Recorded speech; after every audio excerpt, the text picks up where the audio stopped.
Hatimá Tová. Nunca había llegado tan lejos con la procesión. Es lo más lindo de los servicios de Yamim Noraim acá. Y lo más lindo, hablando de las cosas hermosas que nos depara la vida, lo más lindo de vivir en Buenos Aires, lo sabemos los que tuvimos la oportunidad de emigrar y vivir en otros lugares, en otras ciudades. Una de las mayores ventajas de esta ciudad es sin dudas el acceso a la cultura. Y para mí, al menos para mí en particular, es el acceso a los libros, ¿no? Tiendas de libros nuevos y usados por donde uno vaya. Y yo hoy, movido por el aura de piedad y de sinceramiento que envuelve este día, quiero hacer una confesión. Quiero confesar públicamente uno de mis vicios. Soy un comprador compulsivo. Así es. Adquiero compulsiva y frenéticamente libros. Y no digo esto delante de ustedes para jactarme de mi ansiosa intelectualidad, sino por el contrario.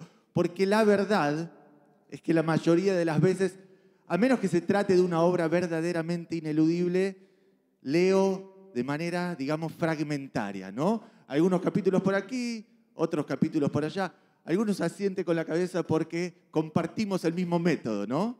Otros me dirán que es un método reprobable, ¿no? Pero yo lo encuentro bastante eficaz, ¿no? Encuentro en este tipo de lectura un modo de conocer, exponerme a una gran vastedad de temas y de autores en un plazo, digamos, razonable para el tiempo que un simple mortal como yo tiene en este mundo.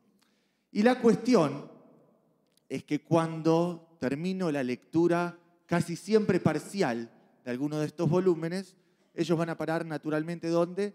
A la biblioteca de casa, ¿no? Y allí en uno de sus estantes hay un yad. ¿Saben lo que es un yad, no? Un yad como este. El yad, el puntero que se utiliza para seguir el texto de la Torá durante su lectura ritual. Y este yad que tengo en casa, este yad en particular, tiene un cierto valor afectivo porque me lo regalaron amigos muy queridos antes de que nos marcháramos de Israel y volvamos hacia estas latitudes. Pero además de lo sentimental, este yad tiene, o mejor dicho, cumple inadvertidamente allí sobre la biblioteca una función.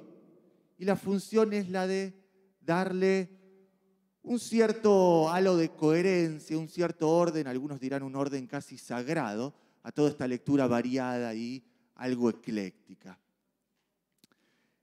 Y en el plano de lo simbólico, este yad, allí apostado sobre uno de los estantes de la biblioteca, entre los múltiples volúmenes, transmite un mensaje. Y el mensaje se podría formular de la siguiente manera: todo puede ser leído como si fuera un texto sagrado.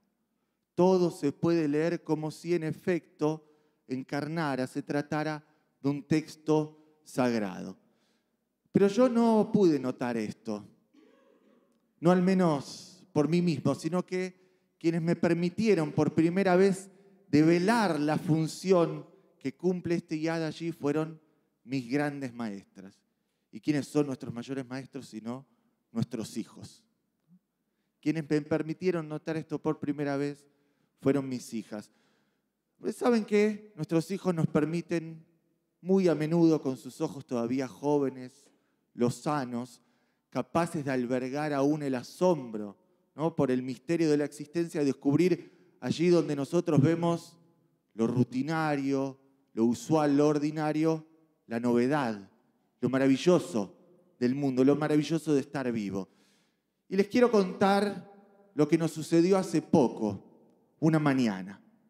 Nos estábamos preparando para salir a la escuela y de pronto una de mis hijas tomó este yad con sus manos. ¿Y saben lo que hizo? Lo posó gentil, suavemente sobre el pecho de su hermana.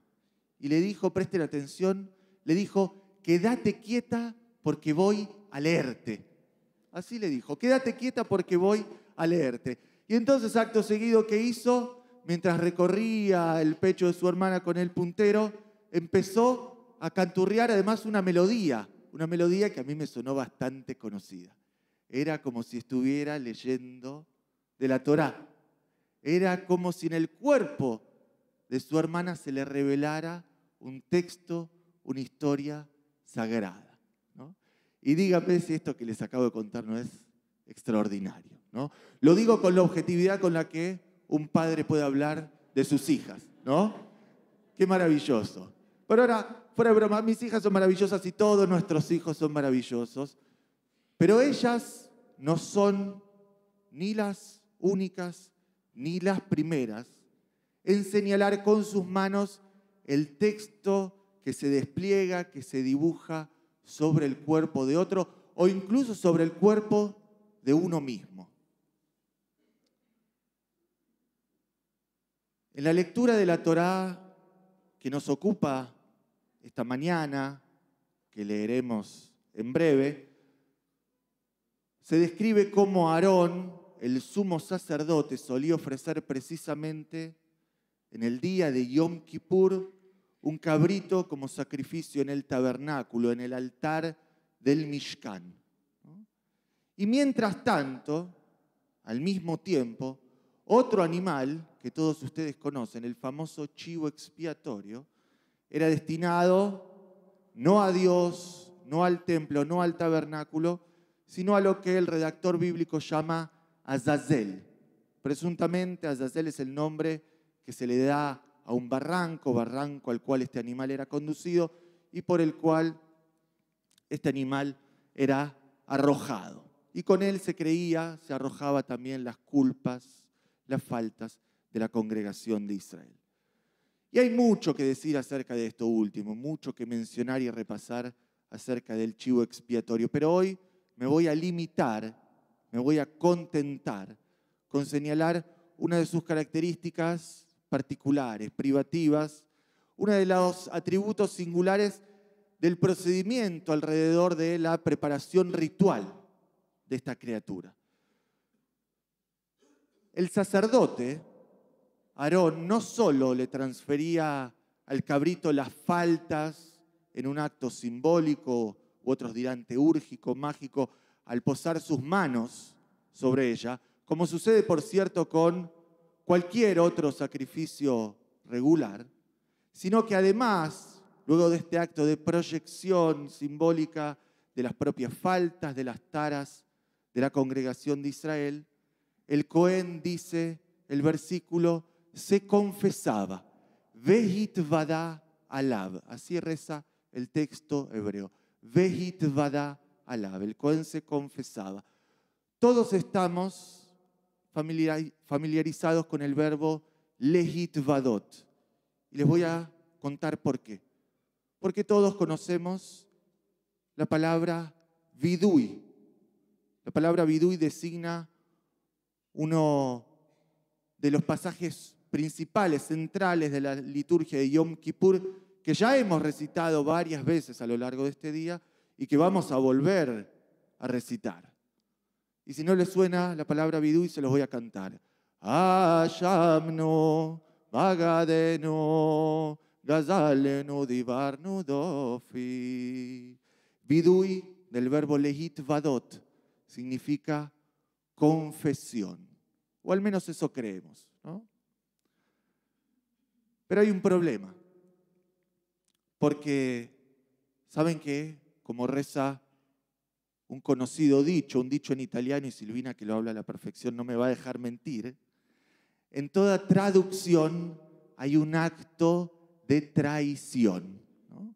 Porque al traducir siempre traicionamos, siempre dejamos fuera algo del sentido original primigenio del texto en cuestión, ¿no?